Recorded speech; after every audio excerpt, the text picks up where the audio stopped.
গ্ৰাম উন্নয়ন বিভাগেৰ মন্ত্ৰী হায় হায় ৰাস্তা আমাক লাগিব ৰাস্তা আমাক ঠিক কৰে দিব লাগিব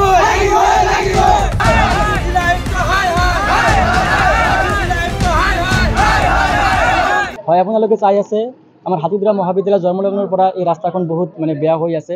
এই ৰাস্তাখন আমাৰ হাতীদুৰা মহাবিদ্যালয় মন্দিৰ শ্মশানঘাট মছজিদ সকলো মানে অহা যোৱাৰ বাট মাত্ৰ এটাই বাট। এই ৰাস্তাটো ভাৰত স্বাধীন হোৱাৰ পাছৰে পৰা এই ৰাস্তাটো বহুত মানে বেয়া অৱস্থাত আছে। আমি ছাত্ৰ ছাত্ৰী কলেজত অহা যোৱা কৰিব নোৱাৰোঁ। কেতিয়াবা অহা যোৱা কৰোঁতে আমাৰ ছাত্ৰ ছাত্ৰীসকলৰ মানে ৰাস্তাত বাগৰি পৰি কাপোৰ কানি নষ্ট হৈ ক্লাছ কৰিব নোৱাৰে। বহুত অসুবিধাৰ সন্মুখীন হৈ আছে আমাৰ ৰাস্তাখন।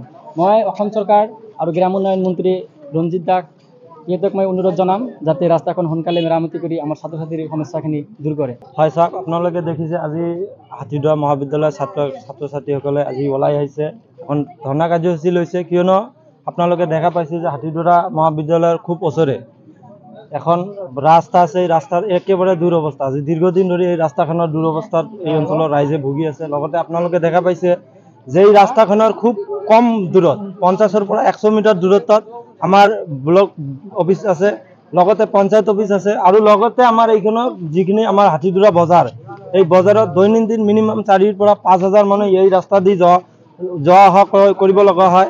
তো আমি দেখা পাইছোঁ যে বিভিন্ন সময়ত আমি ব্লক ডেভেলপমেণ্ট অফিচাৰকো আমি অৱগত কৰাইছিলোঁ, আৰু দেখা পাইছোঁ যে এই ৰাস্তাখিনিৰ মেৰামতি কৰি দিয়াৰ কাৰণে কোনো ধৰণৰ কাণসাৰ দিয়া নাই।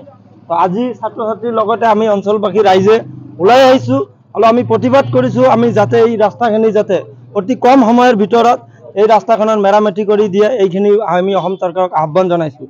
আৰু ধুবুৰী জিলা আয়ুক্ত মহোদয়কো মই অনুৰোধ জনাইছোঁ যাতে আপুনি কমচে কম অতি কম সময়ৰ ভিতৰত যাতে কমচে কম ৰিপেয়াৰিঙৰ ব্যৱস্থা কৰি দিয়ে, এইখিনি অনুৰোধ থাকিল।